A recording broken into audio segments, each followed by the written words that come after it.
what's up, buddy? Hey, man, what's up? Not too much. Feeling good today. It's a nice sunny day here in Nashville. A little chilly, but yeah, it's chilly here too. It was we got snow yesterday. I think you guys did too. Yeah. Isn't that nuts? I did, I was yeah. like shorts and a t-shirt earlier this week, and went out for my little run this morning, and had some little snow melting, which kind of nice. And I used to hate running in the cold. I mean, hated it. But now I kind of actually enjoy it. Makes you feel alive, and had a good. Just got done with a little mid-Sunday nap, and I'm feeling pretty good. Wow, you've had a nap already. That's pretty great. Yeah. I'm like a very Mike Terrali day. Not well. I overslept a coffee meeting with a buddy this morning. I don't know why or how. I mean, I went to bed early. Everything was Well, we good. lost an hour. Oh, we did? Michael. Oh, I didn't even. I told you I don't read the papers or the news. This isn't really a paper thing. I mean, I think your iPhone actually auto updates it, so you don't have an excuse. But yeah, we lost an hour. Oh man. Well, you know what? I actually don't feel quite as bad about that. I was 2 hours late. I woke up at so at least you're an 10. hour late. Yeah, you don't have any excuse. I was only an hour late. Oh, so I gotta text him back and say, "Wow, wasn't that bad?" I mean, what the? Yeah, just blame it on the useless time change that some time zones don't even have. I really did wonder though, because I really don't wake up that late that often anymore, and I don't set my alarm, so whatever. Anyway, yeah. So I got up yesterday and I went out and I had to take my car in the morning yesterday, and I walk out there, or I look outside, and there's 4 inches of snow on my car. What? Yeah, it was insane, and that's a legit 4 inches or news reported 4 inches. No, it wasn't sticking in the street; it was sticking in the grass. But it was on my car, and my biggest paranoia was that, like, I live in a real hilly area, and it's so weird now that I'm a Nashvilleian and from Wisconsin, and I get paranoid about driving in about an inch of snow. You're losing it. I have totally lost it. But anyway, I get in the car, and because it was nice the day before, my air conditioning was on, and there's snow. Yeah, anyway, so we got that taken care of. But today's a little nicer, and I'm going to Houston this week, so it should be warm there. Meeting very nice and toasty. Yeah. All right, so let's talk about today's topics, man. We feel another email listener-driven podcast. We got a lot of responses from the Dogcast threat to kind of talk briefly about foam rolling, and then when and how to incorporate weight training, strength training into your daily kind of workout routine. And then also a lot of requests as far as kind of how to deal with training or mid-race. I don't want to call them bonks, because I think that term bonk kind of means you kind of failed overall. Really like just a mid-race failure. But you also still have the opportunity to finish. And so I think that was kind of the genesis of the questions we got, was kind of how to mentally recover during an important event, and not let it kind of ruin your whole day. So that's another something I'm excited about talking about. I have had a couple experiences. I know you have too. So so we can. I figured we get started with the old foam rolling stretching debate first. Oh yeah, I'm really excited about this too, because lately I've been out of it, and I think that I've been. You said the other night that you had just gotten off the foam roller, which is a torturous event if you're not in the habit of it. And yeah, I mean, if you're doing it right, it's incredibly painful. I mean, and it can be, and it's something that I'm not a fan of stretching. If you've listened to the static stretching. But if you've listened to the Fraud or For Real podcast, you know that. But foam rolling is one of those things I've always been a believer in, but not necessarily been as diligent as I need to be. Probably because I feel like you can kind of get away with it a lot of the times in triathlons, because although you're running a lot, you're cycling and you're swimming, which are not really that too terribly hard on your body. But now that I'm really ramping up the run mileage, In most really kind of non-traumatic running injuries come from, not like, so I'm not talking about stress fractures, which are total overuse, but like, tight hamstrings or IT issues at the knee or at the hip, tight calves. These can all stem from restricted biomechanics. And what that does is, what I mean by that is, anytime you're altering your natural run gait, especially towards the end of a week or a very intense, high volume training block. I mean, this might sound drastic to people, but imagine driving on a flat tire. That's kind of what you're doing to your body. Everything is totally out of whack. You're ruining the axle. It's bumpy, and if you drive too far on it, well, your rim is going to be the least of your problems. Right. You're going to have much more traumatic issues to deal with. And so just a little bit of maintenance here and there can do you good. And so what I've really started incorporating was foam rolling before and after all of my runs. Okay. So after even.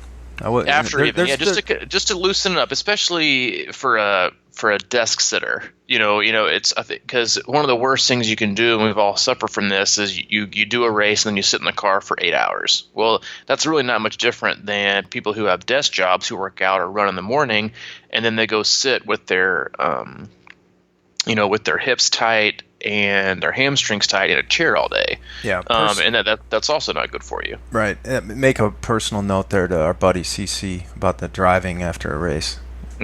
Yeah. Well, he's probably he's probably a few minutes away from like getting a Tesla just so he can put it on autopilot and just like cruise control with his all the way reclined back with his feet on the dash. Foam roll. Yeah, and a little bit of foam rolling while he's driving. Be that guy. Left foot hanging out the window on the side view mirror. Got his little rolling stick on his right hammy. Yeah, well, it's interesting to talk about that because there is some debate, I think, as to whether it's better to foam roll before or after, and I think you kind of clarified it, but you said it's kind of easier afterwards because you've even mentioned that your legs are beat up a little bit, so you don't want to beat them up more after a run. Exactly. Yeah, exactly. And you'll be less sore the next day if it's like it's getting ahead of it and staying ahead of it. If you foam roll before, and the most intensive foam roll will be before, because what you just really want to do is just kind of really work out those tight muscle tissues and the fascia and just really loosen it up so they can move freely. And that's really going to help you avoid some of those really, really common injuries, and it feels good. It feels better to run loose and not restricted, and not like your hamstrings are pulling. And it's just something that people just don't, they just don't take the time for. Everybody wants to get a massage, but and honestly, if you really do the foam rolling the way it should be, all of that body weight and pressure is going to do you good. And to kind of leap from that, as far as the stretching goes, I'm much more of a fan of kind of doing dynamic movements, I guess, like dynamic stretches. So like I've been doing a lot of leg swings, and doing movements that engage the primary muscle groups you're about to use. Yeah. So especially in if I'm going to go out and I'm going to happen to do like any kind of intervals that day. Like for example, I'm going to retest my 5K on either tomorrow or Tuesday. And before I do that, since I'll be really up in the leg speed, is I'll do like a really easy warm up, and then I'll do like leg swings, a few body weight lunges, and a few body squats. Mm-hmm. Like, am I trying to go to fatigue? No. But what I'm trying to do is just activate and loosen up those hips, and then really engage, those muscles, and kind of get them primed. It's why you see people before a 5K or a 10K or whatever it is, they do what they call a lot of pickups. Like really speed up those legs, and you gotta wake them up. And those are the kind of things I really encourage people to do. In combination with foam rolling. Well, certainly.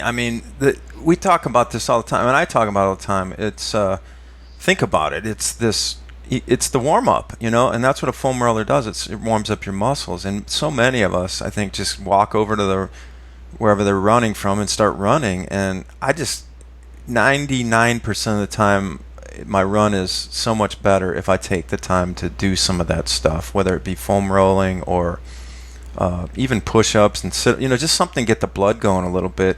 And one of my things with the foam roller is, like I said, I feel like it's really hard to get in the pattern with it and a routine. And if you're not, it just becomes incredibly painful. So one thing I've gotten a good benefit from is I have when I moved into my house, somebody left behind this awesome heavy rolling pin. It's just a wooden rolling pin. And I will, like, before a run, a lot of times when I'm in a good groove, I'll just sit there and hammer out my legs with a rolling pin.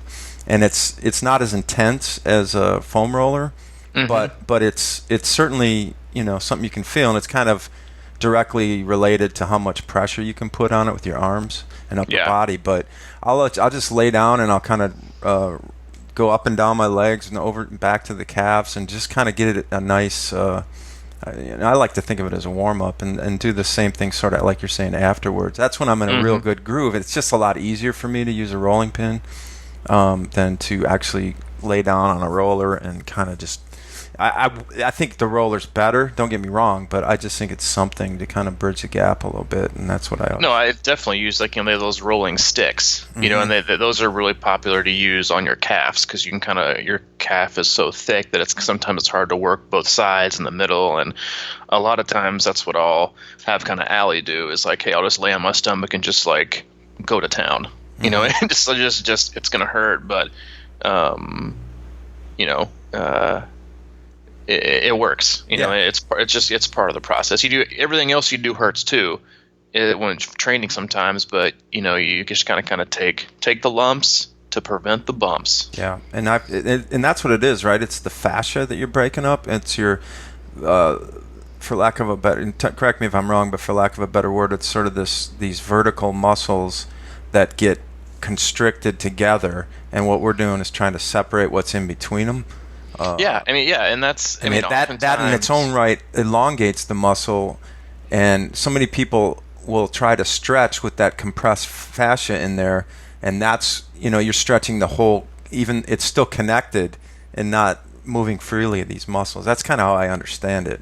Yeah, you're pretty much right on. And it's really, really common for people with IT band syndrome that you can have IT band issues at the hip or at the knee, where they're really, really painful. And when you foam roll, you don't want to foam roll at the knee or the hip. You want to foam roll in the middle. Right.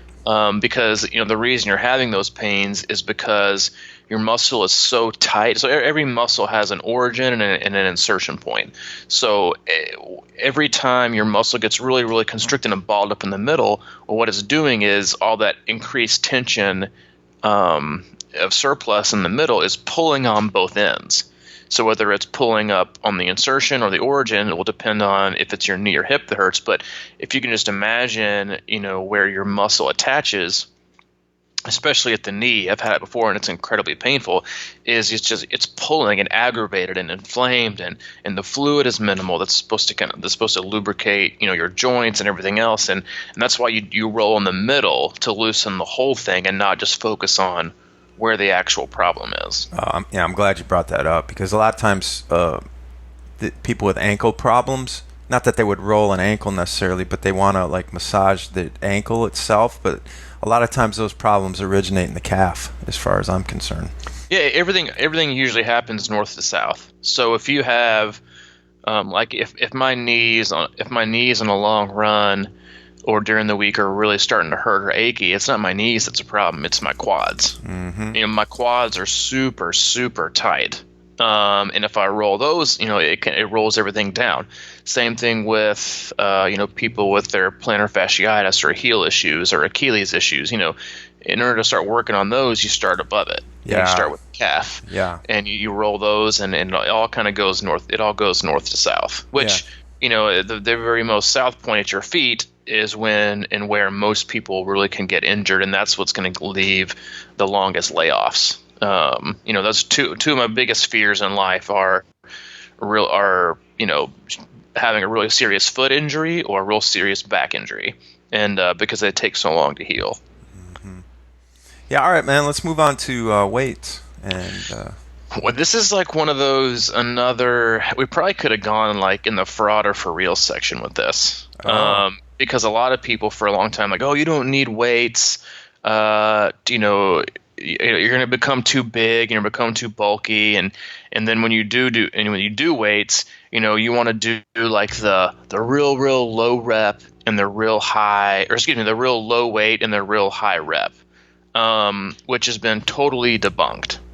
And this is something that I've done recently, and especially the last 2 years of the job that I have now is that I lift a lot, and I'm not going to say it's the reason I haven't been injured, but it's one of those, and you'll even see this too with a lot of injury-prone runners, that they will lift sometimes more days a week than they run, because their body can't handle running that hard on a hard surface. But you can still, because although weightlifting is still somewhat of a skeletal load, you're not going to have that same pounding and damage that you do if you're running 800, 400, 200 sprints on a track or on asphalt.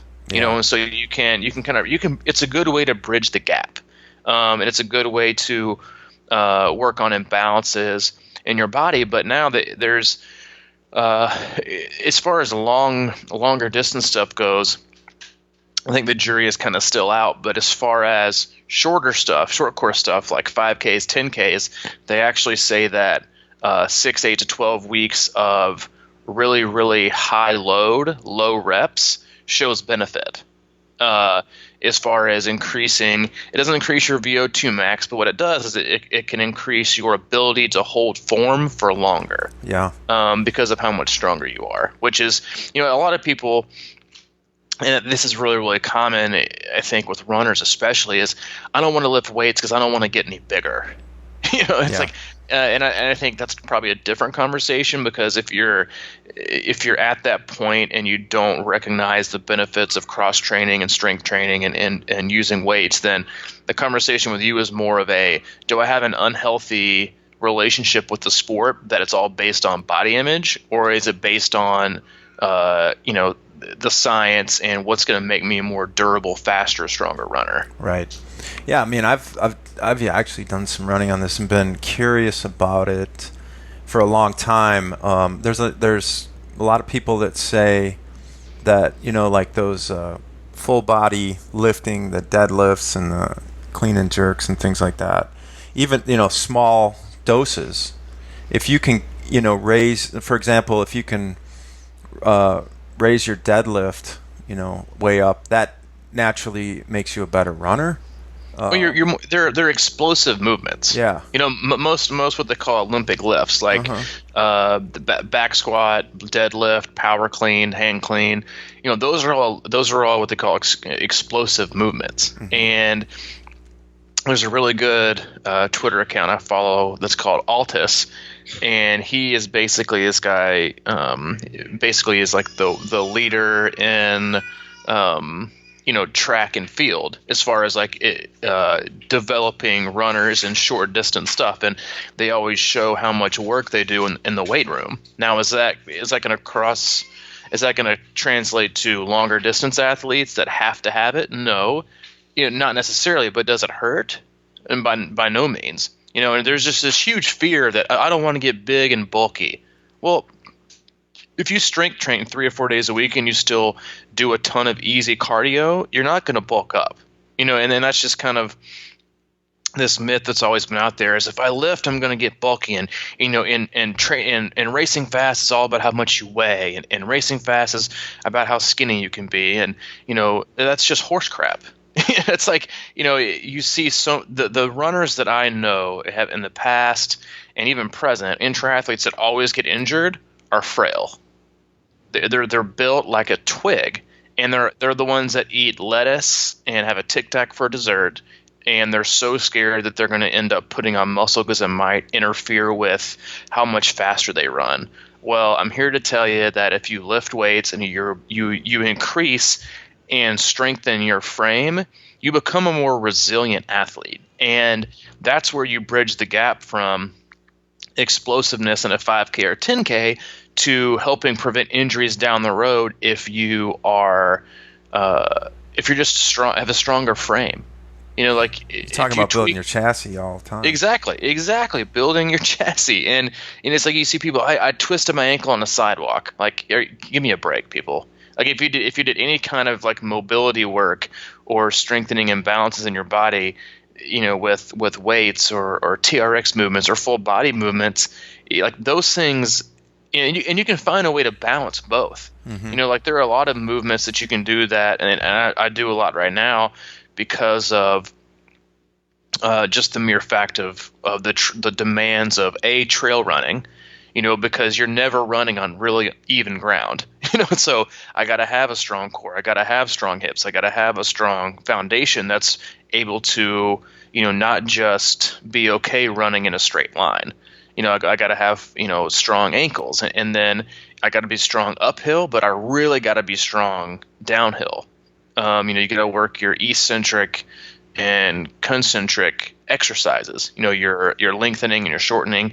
And, if you just neglect all those, and you're just kind of selling yourself short from a development standpoint. Yeah. And we used to talk about this a little bit. Like I would always ask you questions back in the day, and, because I grew up playing sports like baseball and basketball where there's a lot of cutting and changing directions and things like that. And I remember we were talking about it before, like, does it make sense to run some kind of drills in that nature where you're shuttling or going back and forth, and maybe not necessarily for straight ahead triathlon races on roads or whatever, but but imagine that would be helpful on some level in trail running. And also, I don't know if you do this, but I've always been fascinated about barefoot running in grass, just kind of doing that sort of thing occasionally, not for long distances, but just as a practice kind of thing.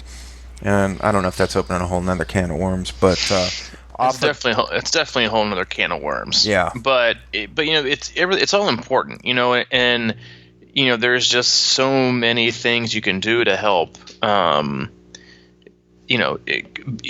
I just call it's so many ways to kind of bridge the gap.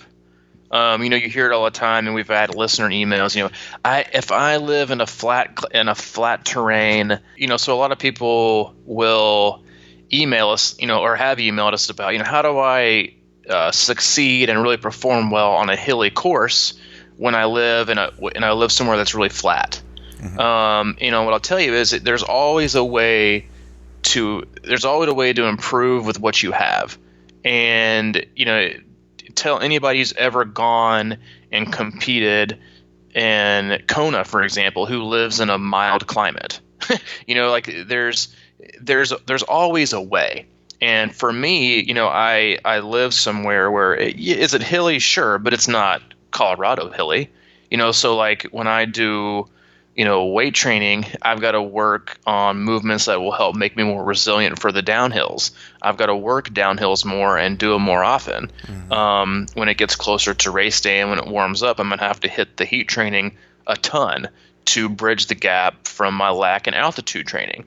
So there's always ways to kind of meet in the middle. And saying you don't have an ideal training ground or areas is really just kind of an excuse and a cop-out, because there's always a way. And I think this, segues great into the next topic about race conditions and overcoming obstacles and things when things don't kind of go the way, because the ones that I'll talk about have been more heat related, and you have some that are cold related. Yes. And so they're all things that you don't necessarily can always physically train for, but you can mentally and emotionally prepare for. So I'm pretty cool segueing into that, unless you have any other questions about overall strength training and mobility or whatever it is. No, I don't think so. I mean, other than weight training, I do a lot of body weight stuff. So yeah, it's lunges and assisted pull-ups and push-ups and things like that. That's kind of for me, it's just an easy thing to do to get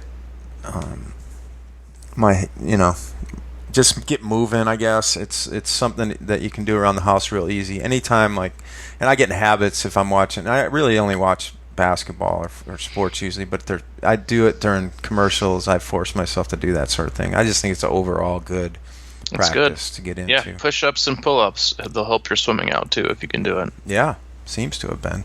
So yeah, let's go on to this less than ideal training days or races and inclement weather and all kinds of things like that.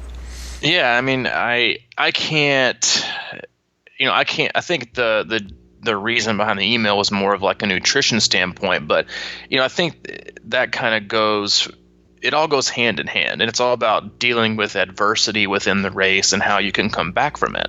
Mm-hmm. And I had this brief text conversation with one of my athletes that has, hey, his text was, that run was brutal, and but he completed it, and I was like, that's all that matters, because if you race for 10 years, you might be able to look back and say, I had one race that went absolutely perfect. Mm-hmm. Yeah, it's true. All the other ones have something happen. Yeah. Whether it's a flat tire, whether it's you lose a water bottle, whether it's a nutrition mistake, or it's too cold, or it's too windy, or it's too hot. You can only prepare for an event up to a point. And then after that point, it's how you've chosen to prepare yourself to deal with it. They always say, everybody has a plan until they get hit in the mouth. Mm-hmm. And it's like, what is your plan? Because in an Ironman, over 10 hours, 11 hours, 15 hours, you're going to get punched in the gut, in the face, in the ribs. And if you don't know how to not know how to bounce back, but have a mentality of, man, I remember those training sessions that I just had to basically fail my way through. If you haven't accumulated any of those because you always quit, then you're more than likely not going to be prepared on race day.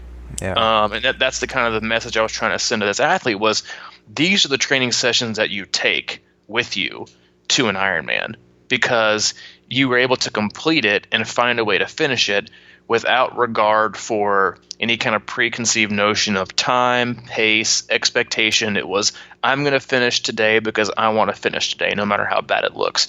And that's something that you have to be comfortable with and prepared for when racing any kind of long distance event. Yeah.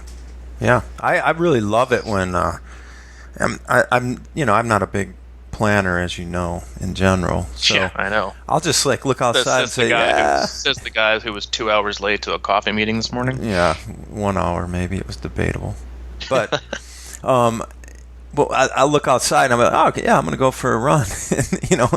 And it's happened a lot where 30 minutes in, and same with cycling, I'll just run or ride into a torrential downpour or some crazy weather event, and it's always better when it happens in the middle, because then you're sort of ready for it and warmed up. But I love when it happens, and I always find myself kind of digging in and, like you said, getting the mindset like, okay, this could happen, and so how are you going to handle it? And when you embrace that, and I've been out running, we're we talk about the airport, what we call affectionately the lab around Nashville. The lab. And there's nothing more incredible than being out there with nobody around, and it's just pouring, and you're running circles around this airport track, but through puddles and the whole 9 yards. And I often kind of overdress, or whenever I do stuff like that, I kind of keep in mind that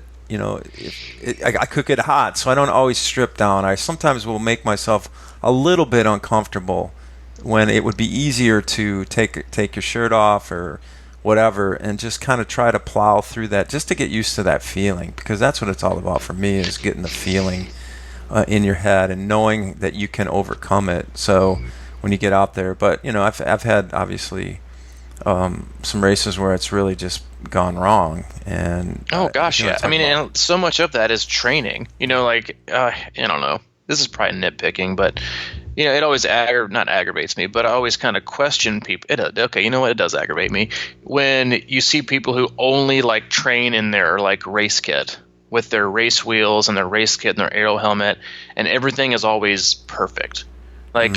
go out and run and go ride with your. I always like trade off my race tires for these really fat. I like Continental Gator skins, which are like the slowest, most like with like the worst rolling resistance possible, but they're the most durable, so I don't have to like worry about flats. But when you compared to riding on those versus riding on what I ride on, like my GP 4000s, oh my god, Night and day.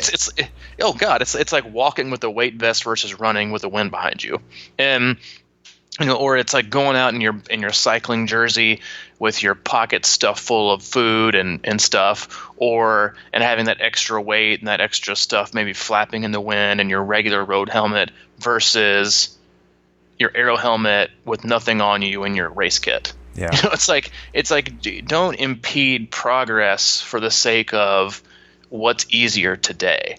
And like for me, one of my most favorite memories from an Ironman is Ironman Louisville in like 2012. And I think you referenced this back on a previous podcast, but I had a really good year of training, and I had just really, really prepared for Louisville to be super hot. Yeah. And I had started taking these like salt pills intermittently in training because how it is in Nashville in August and July, dude, it's brutal. Yeah. And race day came, and it wasn't that hot. Like I think it was the year that it was cooler at Louisville than it was at Ironman Canada. There's a bunch of people who were doing Ironman Canada I knew that year, and it was like blazing hot there. Like go figure. And I swam well, and I was out riding, and I didn't adapt my nutrition. I kind of stuck to my guns, which is good in some ways, but it can lead to total epic failures in another way. And I got to like mile 75 or 80, and like my vision was getting blurry, and I couldn't see very well.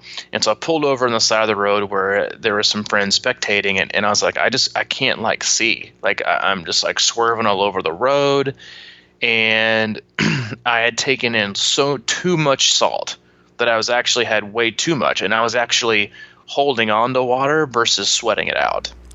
Oh, and there was this picture that because I had so much sodium in my body, it was soaking it up, and like holding on to it for dear life. And so I wasn't sweating as much. But then when I was sweating, like there was a picture I had, like you could like slough off the salt off my skin, like I just got done playing beach volleyball. Yeah. And it's happened to me on occasion. That's yeah. why then, huh? Okay. Well, you're going to have some. It's really just the amount that you have, not if you have any. Because I still will go out on like a winter run and still have some, but it was the amount. And I sat there by the side of the road for almost probably 50 minutes, I think. Another guy had come by that I was friends with who just like genuinely rides around on the course and helps people fix flat tires. It's a super nice guy, and that was the year they put tax on the road. But that was great. Yeah, his name's Travis Wirtz. He just his fiance or wife was doing it that year, and he just literally rides around on his road bike, seeing if people need help fixing flats, because like the average triathlete takes 28 and a half minutes to fix a flat tire, sure, if they even know how. And I was just sitting there, and I was like, man, my race is like my expectations are just obviously shot like terrible. Like they're like, man, there's no way I'll even come close to reaching what I have. But it was like, and man, I know the rest of my race is going to be like so painful. Yes. Like, do I even want to do it? And I remember thinking like, man, like I was like, why do I want to do this, and can I finish?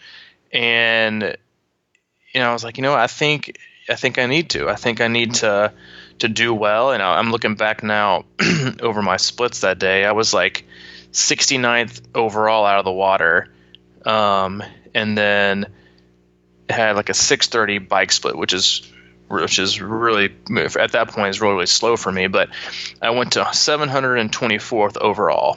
I still managed a 6:30 bike split. But the decision I had was, do I do I like for real want to do this again?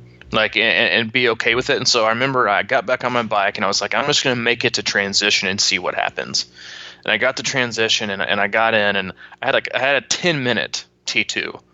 And I think 2 minutes of that was me getting changed. And the other 8 minutes I just sat there. Debating. And I was like, yeah, exactly. Like an internal debate. Like, I know this is going to suck so bad. Do I really want to do it? And I was like, yeah, I do want to do it because, it's not just because nothing ever goes perfect. Nothing ever goes perfect in life. Nothing ever goes perfect with work, but it's your attitude and the lesson you can learn by choosing to finish in not the face of some impossible odds, because this is just a freaking Ironman. It's like, but can I learn a lesson and can I be a good example? And on the parallel, what am I going to tell myself if I just quit? Like, what story would I rather tell? The one where I just quit because it didn't go well, or the one where I still managed to finish even when things didn't go right, that were clearly my fault? And I chose to get back up, and I think I actually ran my way up to like the top 500 overall. I ran like a 4:30 marathon, which is like 10:19 pace, which is pretty good. But it was all just salvaging mentally. It had nothing to do with physically. Yeah. Because, it was that fear of like, man, my expectation is gone. But if that's the only reason I'm doing this, then, am I really going to get anything out of it in general? Or if I finish it and, with these unfavorable circumstances, am I going to learn from it and be able to go better next time? And ultimately, I was very, very glad. You're always going to be more, I think, happier choosing to finish and stick it out and just gut it out versus giving up the first 10 seconds when you have a chance to give up. Yeah, I think a lot of pros should listen to that advice. Well, it's a little different from that. I know you don't want to have a bad time on your record, but I'm just I'm kidding. You don't want to crush yourself for the next race. You could get paid. That's a good point. But yeah, age group athletes could learn for sure. We should have done this before Chattanooga last year. Now, my story at Louisville is pretty similar, but I think that that's the heat one, and that same sort of thing happened to me on the second loop of the run. And I don't want to go too far into it, but it was that same thing. I couldn't see straight. I didn't know who I was. I was really out of it on the second loop, and there was guys sitting in their yards with hoses, and I would just go stand over in front of them and say, hit me, and just stand there for about a minute where the guy's soaking me with the thing. But I wanted to go into the my first real Olympic with you as my coach, and it was my first triathlon of the year before my first Ironman. And it was funny because I'd come off of one Olympic and I had an awful swim, and we went over to Knoxville, and I know you remember this, and I can it was freezing. Yeah, it was freezing. It was one of those things where we looked at the weather on Friday and it said the race was Saturday? No, Sunday. It was Sunday. Okay, yeah. So we looked at the weather on Friday, and Friday, Saturday, Sunday, it said 100% chance of rain every day. 100. And it did not miss. That was like the one time weather forecasters were right on the money, but it was also cold. It was, right, it was in the mid 50s, I believe, most of the time. And I think race day, when we got in the water, it was 53 degrees outside, and the water itself was right around the same temperature. But man, I was so scared of that race, dude. The night before, all I kept thinking about was because that water, because we did a practice swim the day before, and it was so cold, and the water was in the high 50s. That's how cold it was. It was for real cold. Yeah, it was definitely in the 50s, and it was raining. You know what I mean? Like, so if it was sunny, it might be but it had just everything about it was just this, like, why do I even want to do this? And at some point, I talked myself into the only thing you can do right now is just jump in that water and go. We're filing down the pier. It's raining. It's like 7 in the morning. It's cloudy, it's ugly, and in the water is icebergs. And why on earth would you want to do that? So you have to just throw it away. And so I mean, the whole day was basically like, how fast can I get done with this shit? You know, it was like I got in the water and my feet were numb out of the water, my hands were numb out of the water, and it was raining on the bike, and it's a really hilly bike course. And long story short, you know, I got through that and ran. It was pouring during the run, and we were running through puddles up to our knees on the greenway. And the water was actually warmer than the air, so it was kind of a relief. But, you know, you just soaked. Your feet are wet. It was just brutal day. But to do that, it sounds crazy, but after I did that, it was an Olympic. After I did that, you know, let it set in for a day or two, I knew I could finish an Ironman at that point. It was just the most, you know, not the most, but really, you know, for triathlons, you know, usually because they're not scheduled in the winter, but it was like about as close to as bad as most triathlons can get, I think, on the cold side, you know. At least for me it was. So, but it was just an experience that really taught me that you can get through stuff. And it was one of those, you know, sort of badge of honors that I sort of still wear. And I don't even know if that's like, if I have a solution or if anything happened that day other than the fact that you just, when you really are forced to get into that moment and concentrate in that box like we talk about. And it really was an incredible experience to go through that. And you just, you know, that kind of relates back to training and adverse conditions and things like that. Yeah, and it's what you learn from it. I mean, you and I went back in 2014 to do Louisville, and it was like 20-something degrees hotter. And, you know, it's like lesson learned. You know, and I adjusted I didn't even have expectations because, you know, for the 2,500, 3,000 racers that are out there at events like these, for 5% of them are going to have perfect races. For everybody else, it's about adapt and survive. And if you wait because it's raining, or you wait because it's windy, or you wait because here's the thing. If you're going to choose to not do a training session because the conditions aren't favorable, because you might not hit your numbers, then what the hell are you going to do on race day? Yeah, no kidding, right? Because are you just going to not finish? And a lot of people do this. And that's why I think we see so many people just DNFing races that don't go ideally. Because everybody wants the ideal solution these days. Like, they want a quick fix, they want it now, and they want it to go perfect. That, guess what? That just ain't going to happen. And, you know, choose to go out when like this morning it was like 19 here. And I was like, man, it'd be really nice to just stay in here and just postpone. But no, I was like, there's something about, and personally, in my opinion, there's something a little more freeing about battling conditions in an environment versus the expectation of having to live up to a time standard. And because one is just survive. I mean, tis the season, but that one of them is survive in advance and just keep going and finish. The other one is, okay, I hit it, or I didn't. It's like it's pass or fail, not success defined as just finishing. And so if you're listening out there and you're one of those people who just like, oh, but it's snowing, oh, but I want to swap my runs because it's going to be windy and I don't want to not hit my pace, like, well, good luck when it comes race day, buddy, because at the first sign of adversity, at the first sign of things not going well, you're going to be the person that's more likely to quit than the person that's more likely to finish.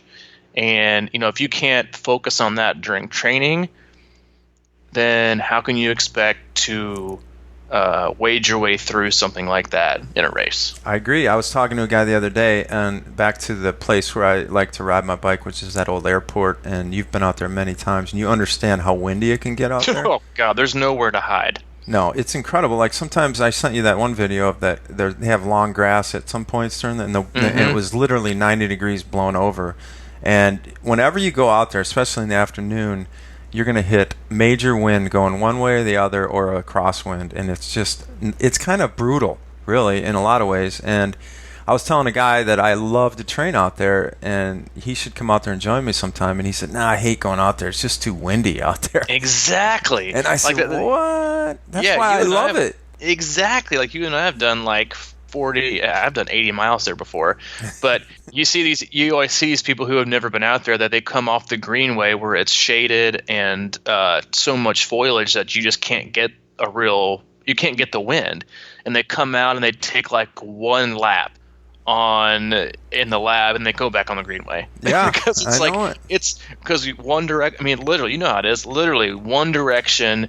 You've got a headwind and you're going like 13 miles an hour, and then the next coming back you're doing like 22 barely pedaling. Yeah. I mean, and that is just that's why it's such a good place to do things, is because you just have to turn off expectations and numbers and just get the training benefit of the effort and the environment and the conditions. Yeah, and my biggest thing out there is I usually try to, like, it's a great place to practice aero because there's nobody around, and like practice staying in aero. And one of my big things is when I'm going into the wind, I push just a little bit harder, and I focus really on keeping the balance and relaxed, and not, because the one thing that I think most people, right when you start going into wind, everybody gets tensed up and you think you just got to fight it. And my whole thing is just to learn to relax in the wind. And in a lot of ways, I mean, I feel lucky to have this place over here, because I do get to practice with heavy wind every day. In a lot of ways, I think that focus and ability to be calm and patient in wind and things like that has allowed me to kind of undertrain a little bit on the bike, because it makes everything so much easier when you're dealing with good conditions. I mean, and I'm not advocating going, training short distances when on the bike, because I think I always need to add more mileage, and that's one of my challenges. But I do think that the nature of that beast is what gives me just enough to get through the 112 miles on the bike a lot of times. Yeah, totally agree. So, anyway, man, that's some good stuff, bro. Yeah, good podcast today. Keep the reviews coming. Keep the emails coming. Again, we love getting your stories. We love getting the questions. We're happy to answer those. Check us out. Please like our page on Facebook. We have a lot of good blogs that go up on there, and I'll be upping the ante on that a little bit more. Feel free to check out our Crushing Iron Triathlon training plans as well, that we'll have linked in the podcast. And I'll be having a little Leadville update on the next podcast with a blog post to link, with kind of the results from my little run test tomorrow or Tuesday, and all the training that I did leading up to it. I'm a huge proponent of the Run Slow to Run Faster program, and so I'm gonna do a little kind of breakdown of my training the last 2 months and how that yielded from a certain time 5K time to another one. And break that down and give a few details and some other information. Sounds good, buddy. I'm looking forward to it. All right, man. Good luck to the Badgers today. Yep, here we go. All right, man. I'll talk to you later. All right, thanks. See ya. Bye.